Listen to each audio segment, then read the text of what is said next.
Hi friends, welcome to my honey stories. నేను మీ Lakshmi. Mister మానిస్టర్ 52 ఎపిసోడ్. ఇలాంటివన్నీ చెప్పే జైకి నాకు మధ్య దూరం పెంచారు. ఛీ, మీకు అసలు మానవత్వమే లేదు అని దొమదొమలాడుతూ బయటకు వెళ్ళిపోయింది నీరజ. నీది అదే ఉద్దేశమా జై అని సీరియస్గా అడిగింది సుభద్ర. ఓహో నాని, సిల్లీ విషయాలు కేర్ చేయకూడదు, మన మైండ్ డిస్టర్బ్ అవుతుంది. తన బిహేవియర్ గురించి తనకు అవగాహన ఉంటే మనం ఇప్పుడు ఈ టాకింగ్ చేయాల్సిన అవసరమే లేదు కదా. నువ్వు ఫీల్ అవ్వక డార్లింగ్. నిన్ను బాధ పెట్టాలని ఎవరైనా ప్రయత్నిస్తే వాళ్ళకి హెల్ని పరిచయం చేస్తా. ఇది మాత్రం కన్ఫర్మ్. బాయ్ ఉమ్మా అంటూ ఫ్లయింగ్ కిస్ పాస్ చేశాడు జై. పెదవి ఒక రకంగా విరుస్తున్న మిథునం చూసి కిల్లింగ్ లుక్ ఇస్తూ వెళ్తుంటే టాపిక్ డైవర్ట్ చేసి బాగానే జారుకుంటున్నారు. ధైర్యం గురించి ఎవరో లెక్చర్లు దంచారు. ఎవరమ్మమ్మా అంటూ వెనక నుంచి సాగదీసింది మిథున. నేను ఎక్కడికి వెళ్ళేది నా పెళ్ళానికి తెలిసే, మధ్యలో నీకెందుకంటే ఇచ్చింగ్, మూసుకొని పడి ఉండు అని గీరగా చెప్పి వెళ్ళిపోయాడు జై. పొగరు అని సణిగింది మిథున. సాకేత్ గురించి ఏమైనా గొడవ చేశాడా మిథు అని అడిగింది బామ్మ. చిన్నగా నవ్వి ఎందుకు చెప్పలేదని అరిచారు. మా నాని నేను అంటే పట్టించుకోవాలి కానీ ఎవరి గురించో మీ మధ్య ఉన్న రిలేషన్ దాస్తావా అంటూ చాలా భజనే చేశారమ్మమ్మ అంది. అవునా, సరేలే వెళ్ళి రెస్ట్ తీసుకో, ఇంకా మొహంలో నీరసం పోలేదు నీకు అంది పెద్దావిడ. నేను మా అమ్మ వాళ్ళ దగ్గరికి వెళ్తానమ్మమ్మ, నాకు చూడాలని ఉంది వాళ్ళని. ఈ సిచ్యువేషన్లో వాళ్ళు వస్తే అని నీరజ గురించి అనలేక వేళ్ళని చూసుకుంది. సరే వెళ్ళు, నువ్వు లేకపోతే ఉండలేము. అలా అని నీ పుట్టింటికి వెళ్ళొద్దు అని అనలేము. రేపు వెళ్తావా అంది సుభద్ర. లేదు బామ్మ, ఈరోజే వెళ్తాను అంది మిథున. అయ్యో, జైని కూడా పంపుదును కదా, వాడుండగా చెప్తే అని నొచ్చుకుంది. ఆయన మా ఇంట్లో 10 minutes కూడా ఉండలేరమ్మమ్మ, తనని ఇబ్బంది పెట్టడం ఎందుకు, నేనే వెళ్ళొస్తాను అంది మిథున. నువ్వు బట్టలు సర్దుకో, అంతలో నేను డ్రైవర్కి చెప్తాను అని పంపి గంగా అని పిలిచింది. గంగ వచ్చాక ఏం చేయాలో చెప్పి త్వరగా, మిథు వస్తే ఊరుకోదు అని తొందర పెట్టింది సుభద్ర. అప్పటిదాకా ప్రేక్షక పాత్ర వహించి వరంబామ్మ భలే ఉన్నారే నీ కుటుంబం అని నవ్వింది. కదా, మనవరాలకి ఆత్మాభిమానం ఎక్కువై చంపుతుంటే కోడలికి దాని అర్థం తెలియక చంపుతోంది. ఏంటో అంతా విష్ణుమాయ అని నవ్వింది సుభద్ర. గంగ లగేజ్ బ్యాగ్ తీసుకుని కిందకు వస్తూ, అమ్మాయి గారు అట్టా వెళ్ళి ఇట్టా వచ్చేయాలంతే, ఆడే ఎక్కువ రోజులు ఉండకూడదు, మేమంతా ఉండలేము అంటూ నవ్వింది. నువ్వే నయం గంగా, నా గురించి ఆలోచిస్తున్నావు. మా అత్తగారైతే ఎప్పుడు పోతానా అని 1000 కళ్ళతో ఎదురుచూస్తోంది అని నిర్లిప్తంగా అంది మిథున. మేడం గురించి ఆలోచించకండి, మీ అమ్మా నాన్నగారిని అలా ఆనందంగా చూసి రండమ్మా అంది గంగ. ఏమే అయ్యాయా నీ అప్పగింతలు, లేట్ అవుతోంది అని అరిచింది సుభద్ర. ఏంటో పెద్దమ్మగారు, చిన్నమ్మాయి గారు వెళ్తుంటే నాకేమీ బాలేదు అని మొహం చిన్నబుచ్చుకుంది. కర్మ, అది ఉండేది ఒక్కరోజేనే, అంతే, నువ్వు ముక్కు చీదేయకు అని గసిరి, మిథున జాగ్రత్తగా వెళ్ళిరా, నేనే వచ్చి దిగపెడుదును. జై రాకుండా నేను వస్తే బాగుండదని తప్పనిసరిగా ఒంటరిగా పంపుతున్నాను. మీ అమ్మతో నేను ఫోన్ చేసి మాట్లాడతానులే, వెళ్ళిరా అంది సుభద్ర. మిథున పుట్టింటికి వెళ్ళిపోతుంది జై, నువ్వెక్కడున్నావో ఏంటో. కారులో కూర్చున్నాక సాకేత్కి కాల్ చేసి మ్యాటర్ క్లుప్తంగా చెప్పింది మిథున. ఓకే, నేను ఈ 2 days బెంగళూరు వెళ్తాను, టేక్ కేర్ అని చెప్పి కట్ చేశాడు సాకేత్. తన పేరెంట్స్తో మాట్లాడుతుండగా వివేక్ ఫోన్ రింగ్ అయింది. కట్ చేసి, డాడ్, బావతో మాట్లాడి ప్రియాంకతో త్వరగా మ్యాచ్ ఫిక్స్ చేయించు అన్నాడు. బలుపు పాప తన కాల్ కట్ చేశాడని ఇగో హర్ట్ అయింది కాబోలు. మళ్ళీ చేసింది. మళ్ళీ కట్ చేశాడు వివేక్. అంత అర్జెంట్ ఏం వచ్చింది వివేక్ అని అసహనంగా అడిగాడు తండ్రి. డాడ్ అర్జెంటే అని చెబుతుంటే మళ్ళీ అర్జెంట్ ఏముందని అంటావేంటి అని అరిచాడు వివేక్. షుగర్ ఎక్కువైన మోనా పాప మళ్ళీ కాల్ చేసింది. లిఫ్ట్ చేసి, ఏయ్ ఒకసారి కట్ చేస్తే అర్థం కాదా, బిజీగా ఉన్నానని అంటూ పెద్ద నోరేసుకుని అరిచేశాడు వివేక్. వివేక్ అరిచి కాల్ కట్ చేయగానే బగ్గున మండింది మోనాకి. హౌ డేర్ యూ, నా మీదే అరుస్తావా, నువ్వేదో పెద్ద తోపు అని ఎదవ ఫీలింగ్ కదూ, మళ్ళీ కాల్ చేసి చెప్తాను అంటూ రూమ్ దద్దరిల్లేలా అరిచింది మోనా. మురిగే కుక్క కరవదని నానుడి, ఇది అంతేనేమో, ముందు ముందు చూడాలి మనం. అసహనంగా, డాడ్ నువ్వేం చేస్తావో తెలియదు, ప్రియాంక ఫాదర్తో మాట్లాడి మా మ్యారేజ్ డేట్ ఫిక్స్ చేయించు, అది ఎంత త్వరగా వీలైతే అంత త్వరగా అంటూ జీవో పాస్ చేశాడు వివేక్. నువ్వేం మాట్లాడవేంటి, వాడు అల్టిమేట్ జారీ చేస్తుంటే నెయిల్ పెయింట్ వేసుకుని నోటితో ఎయిర్ ఊది ఆరబెట్టుకుంటున్న మేకప్ పిచ్చిదని తన పెళ్ళాం మీద అరిచాడు. నేనేం మాట్లాడాలి, వెళ్ళి మా అక్కని కదిపిరండి, తానే చక్కబెడుతుంది కార్యం అంతా అని గీరగా అంది వివేక్ మదరైన సుమతి. నీ వల్లే వీడిలా తయారయ్యాడు అని చిరాకు పడి సరే వెళ్తాను, వెళ్ళక చేస్తానా అంటూ పైకి లేచాడు ప్రభాకర్. గుడ్, త్వరగా వెళ్ళండి, నేను ఫోన్ చేసి చెప్తాను, లేదంటే అది బయటికి వెళ్ళిపోతుందేమో అంది సుమతి.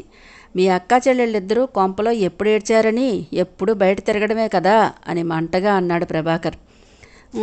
ఆపండి మీ పరాచకాలు అంటూ గుడ్లూరిమింది సుమతి. పెళ్ళామంటే భయం లేనివాడు ఎవడు ఉంటాడు చెప్పండి. చప్పున నోటి మీద మూత వేసుకున్నాడు పాపం అర్భకపు భర్త. అప్పటిదాకా మొహం మండించుకున్న వివేక్ అప్పుడు కొంచెం తేటపడి థ్యాంక్స్ మామ్ అని సైడ్ హగ్ చేసుకు. నువ్వు హ్యాపీగా ఉండు, ప్రియాంక నీదే, అది తెచ్చే ల్యాండ్ కూడా నీదే అని చెంప నిమిరింది సుమతి. ఈవినింగ్ 7కి వచ్చాడు తాపీగా జై. డే అంతా ఏం చేశాడో తర్వాత అడుగుదాం. విజిల్ వేసుకుంటూ తన రూమ్లోనికి వెళ్ళాడు. ఖాళీ రూమ్ దర్శనం ఇచ్చింది. ఏదిది గబ్బిలంలా రూమ్ రోపుకి పట్టుకునే వేలాడుతుందో అని కళ్ళు అటూ ఇటూ తిప్పి చూసి బాల్కనీలో ఉందా అని డోర్ తీసి చూశాడు. అక్కడ కూడా లేకపోవడంతో మళ్ళీ కిందకి వచ్చి నాని నాని అని పిలిచాడు. పెద్దమ్మగారు గుడికి వెళ్ళారు చిన్నబాబు గారు అంటూ వచ్చింది గంగ. మిథున కూడా వెళ్ళిందా అన్నాడు. అమ్మాయి గారు వాళ్ళ అమ్మగారింటికి వెళ్ళారు కదండి ఉదయమే, మీకు తెలియదా అని రెట్టించింది. పక్కున నవ్వింది పక్కనే ఉన్న అంతరాత్మ. ఇన్నర్ వైపు కాల్ చేసేలా చూస్తూ తెలుసు వచ్చిందేమో అనుకున్నా అంటూ కవర్ చేసుకున్నాడు జై. రాలేదండి, రేపు ఈ ఏళ్ళకు వస్తారేమో, కాఫీ తాగుతారా అని అడిగింది గంగ. వద్దంటూ తల అడ్డంగా ఊపాడు. పరువు చంకనాకి పోకుండా ఎదవ కవరింగ్ బాగానే చేసుకున్నావు ఫ్రెండ్ అని పక్కనే ఉన్న ఇన్నర్ మరికొంత మంట రగిలించింది. నువ్వు నోరు మూయకపోతే సైడ్ బోధులో వేసి తొక్కేస్తా అంటూ పళ్ళు నూరాడు జై. అబ్బో నువ్వు తొక్కుతావనే నేను ఇంత ట్రిమ్గా రెడీ అయింది అని వెక్కిరించి, పెళ్ళాం పుట్టింటికెళ్తే మొగుడనేవాడికి ఎన్ని బెనిఫిట్స్ ఉన్నాయో తెలుసా, బేబీ వచ్చే వరకు ఎంజాయ్ అంటూ భుజం తట్టింది సోల్. అది పెళ్ళామంటే ఒంటేలు కార్చుకునేవాడికి, ఈ జైకి అంత అవసరం ఏమీ లేదులే అంటూ గీరగా తల ఎగరేశాడు. ఎంతటి వాడైనా కాంతామణికి దాసుడే, చేరేది పాదాల దగ్గరికే, ఓ బిల్డప్లు ఇవ్వమాక అని వెక్కిరించి, అదిగో డాడ్ వస్తున్నారు, మరి సాకేత్ ఏడబ్బా, ఓ మర్చిపోయాను, బేబీ పుట్టింటికి వెళ్తే సాకేత్ కూడా అక్కడికే వెళ్తాడు కదా, ఎంతైనా బావ కూడా అంటూ పిన్ పీకేసిన బాంబు జై నెత్తి మీద పడేసింది అంతరాత్మ. అదిరిపడి సోడా బుడ్డిగాడు అక్కడికెందుకు వెళ్తాడు అని తన్నుకు వచ్చే కంగారుని కష్టంగా కంట్రోల్ చేసుకుంటూ అడిగాడు జై.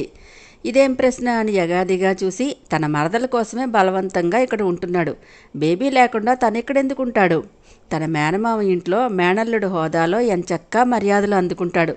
నువ్వు ఏసీ వేసుకుని దుప్పటి ముసిగట్టి తొంగో, బాయ్, నేను బేబీ దగ్గరికి పోతున్నా అంటూ వయ్యారంగా తిప్పుకుంటూ అడుగు ముందుకు వేసింది ఇన్నర్. షర్ట్ కాలర్ పుచ్చుకుని వెనక్కిలాగి, చంపి పూడ్చేస్తాను ఎదవ డ్రామాలు ఆడితే అని హాయ్ డాడ్ అని ఇకిలిస్తూ దగ్గరికి వెళ్ళాడు జై. నాన్న ఇంట్లోనే ఉన్నావా అని సోఫాలో కూర్చున్నాడు సారథి. దేశదిమ్మరలా ఊరంతా తిరిగి ఇప్పుడే వచ్చాడు డాడ్ అని పక్కనుండి ఇన్నరు షంటింగ్ చేస్తోంది. కిల్లింగ్ లుక్ ఇన్నర్ మొహాన్ని పడేసి, డాడ్ అని ఒక్కరే వచ్చారు, సాకేత్ ఏడి అని అడిగాడు జై. తన ఇంటికి వెళ్ళాడు, 2 days వరకు రాడులే అని చెప్పాడు. దూల తీరింది వీడికి అంటూ తీన్మార్ స్టెప్పులు వేస్తోంది సోలో పక్క. ఓ అవునా అని ఫ్రెష్ అవ్వండి అని గంగా, డాడీకి కాఫీ తీసుకురా అని రూమ్కి వెళ్ళిపోయాడు జై. 15 గంటలో రెడీ అయిపోయి కిందకు వచ్చి నానమ్మ వచ్చిందేమో చూశాడు. సుభద్ర రాకపోవడంతో బయటకు వెళ్ళి కార్ స్టార్ట్ చేసుకొని సుభద్రకు కాల్ చేశాడు జై. అప్పుడే గుడిమెట్లు దిగుతున్నారు ఇంటికి రావటానికి. అంతలోనే ఫోన్ రింగ్ అవటంతో తీసి, జై చేస్తున్నాడు అంటూ లిఫ్ట్ చేసి, హలో నాన్న అంది ఆవిడ. నాని మిదు వాళ్ళ ఇంటి అడ్రస్ పెట్టు అని సీరియస్గా అడిగాడు జై. ఆశ్చర్యంగా వాళ్ళ ఇంటికి వెళ్తున్నావా అని అడిగింది సుభద్ర. ఎవరికి చెప్పి వెళ్ళింది అది అంటూ రేగిపోయాడు. ముసిముసిగా నవ్వుతూ, నన్ను అడిగింది నాన్న, నువ్వేమో బయటకు వెళ్ళిపోయావు అని. సరే వెళ్ళు, అడ్రస్ పెడుతున్నాను చూసుకో అని. మొదటిసారి అత్తవారింటికి వెళుతున్నావు, ఉత్తి చేతులతో వెళ్ళకూడదు మరి అంది సుభద్ర. అవన్నీ నేను చూసుకుంటాను, నువ్వు అడ్రస్ పెట్టు ముందు అంటూ చిటపటలాడాడు జై. సరే సరే కరవకు అంటూ కట్ చేసి అడ్రస్ పెట్టింది బామ్మ. కాల్ కట్ చేసి తిప్పుకుంటూ పుట్టింటికి వెళ్ళిపోతే ఊరుకుంటానా, పనిష్మెంట్ డబుల్ చేస్తాను నీకు అంటూ కారు స్పీడ్ లెవెల్ అమాంతంగా పెంచేశాడు జై. పనిష్మెంట్ ఇవ్వడానికి వెళ్తున్నట్లు లేదే, బేబీని మిస్ అవుతున్నట్లు ఉందే అంటూ పక్కనుండి రాగాలు తీస్తూ సీట్ మీద రిథమ్స్ వాయిస్తోంది అంతరాత్మ. నిర్లక్ష్యంగా చూశాడు జై. 2 hours తర్వాత మిథు వాళ్ళ ఇంటి ముందు జై కార్ ఆగింది. గేట్ తీసుకుని అప్పుడే బయటకు వస్తున్న మిథున చెల్లెలు వినీల కార్ చూసి దగ్గరకు వెళ్ళి చూసింది. రావటమైతే ఆవేశంగా వచ్చేశాడు, కానీ కారు దిగాలంటేనే ఏదోలా ఉండి తటపటాయిస్తున్నాడు బాబు. జైన్ చూసి బావగారు అంటూ మెరిసే కళ్ళతో ఆనందంగా పిలిచింది వినీల. మిథున తప్పించి తన వాళ్ళెవ్వరూ తెలియక తికమక పడుతూ హాయ్ అంటూ నవ్వు నటించాడు జై. రండి బావగారు అంటూ నవ్వు మొహంతో అంది. హా అంటూ కార్ డోర్ తీస్తూ థ్యాంక్ గాడ్ అని రిలాక్స్గా బ్రీత్ తీసుకుంటూ దిగాడు. అక్కని అడిగితే మీరు చాలా బిజీ, రావటం కుదరదు, మీరు వచ్చారు, అక్కని థ్రిల్ చేద్దాం మనం అని హుషారుగా చెప్పింది. నిజంగానే థ్రిల్ అవుతుంది మీ అక్క అని ఈవిల్ స్మైల్ ఇచ్చి కవర్స్ ఉన్నాయమ్మా అని చెప్పాడు. నేను మళ్ళీ వచ్చి తీసుకొస్తా, మీరు రండి అంటూ చొరవగా జై చేతిని పట్టుకొని తీసుకెళ్ళింది వినీల. తలకు దట్టంగా ఆయిల్ పట్టించి పెద్ద జుట్టు ఏమో పైకంటూ కొప్పు చుట్టి నైటీ ఎగదోపి కూని రాగాలు తీస్తూ వస్తోంది మిథున. ఎదురుగా హ్యాండ్స్ పాకెట్లో పెట్టుకుని స్టైల్గా నిలబడి ఉన్నాడు జై. జైని చూసి కలువల్లాంటి కళ్ళని బల్బులా ఆర్పి తెరిచి చూసింది, భ్రమ ఏమో అన్నట్టు. చురుగ్గా అలాగే చూస్తున్నాడు జై మిథున వైపే. కళ్ళు నులిమేసుకుని మరీ చూస్తున్న మిథున భుజం మీద చేతిని వేసి నేను చెప్పానా బావగారు అక్క థ్రిల్ అవుతుందని అని నవ్వింది వినీల. అది థ్రిల్ కాదు బేబీ, షాక్ అంటే బెటర్. కరెంట్ షాక్ కొట్టిన కాకిలా అయింది, కదుపు షాక్లోనే పోతుందేమో అంటూ వ్యంగ్యంగా అన్నాడు జై. అక్క మాట్లాడు అంటూ కుదిపింది వినీల. అప్పుడు జైన్ చూసి నువ్వు మీరు అంటూ తడబడుతూ నిజంగానే వచ్చారా అంది, ఏం మాట్లాడాలో మాటలు రాక. నేను కాదే, నా ఆత్మ వచ్చింది అని కొక్కరించాడు జై. చిరు కోపంగా చూసింది మిథున. ఇంటికి వస్తే లోపలికి పిలిచే మంచి లక్షణాలు లేవేంటే తమరికి అని ఎద్దేవా చేశాడు.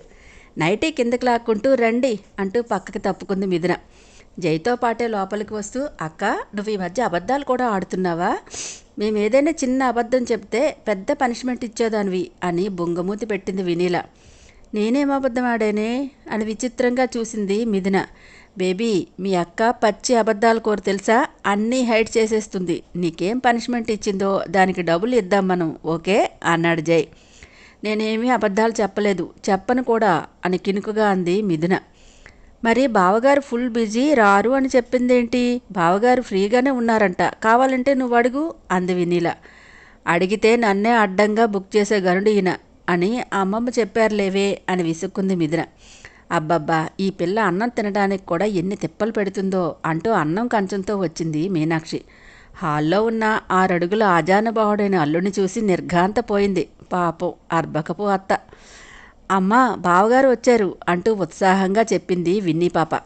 కంగారుగా కంచం పెట్టి బాబు మీరా రండి అంటూ మిదు నిలబెట్టి మాట్లాడతావే అని కసిరి కూర్చోమను బాబుని అని విన్నీ నువ్వు నాన్నని పిలువు అని కిచెన్లోనికి వెళ్ళింది మీనాక్షి.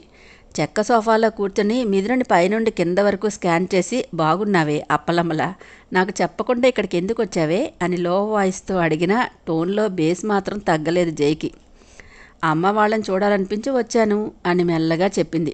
అంటే నా పర్మిషన్ తీసుకోవక్కర్లేదా, ఉండు మీ అమ్మగారిని అడుగుతా అంటూ బెదిరించాడు. నువ్వు భలే చుప్పనాతో తెలుసా, అమ్మతో ఏమైనా చెప్తే ఊరుకోను, ముందే చెప్తున్నా అంది మిథున. ఏం చెప్తావే, చెండాలు ఒలిచేస్తాను అని. భలే దొరికేవే, నీకు ఉంది నా సామిరంగా అంటూ చేతులు ప్రెస్ చేస్తూ కన్నింగ్ స్మైల్ ఇచ్చాడు జై. ఆ నవ్వు చూడగానే పిల్ల గుండె జెట్ స్పీడ్ అందుకొని టెన్షన్గా చూసి నువ్వు ఎవ్వరి అంచనాలకు అందవు కదా అంది మంటగా. ఐ వింక్ చేసి ఆమె మొహంలో కంగారు చూసి ఫుల్గా ఎంజాయ్ చేస్తున్నాడు మన సైకోబాబు. మిదు అని పిలిచింది మీనాక్షి.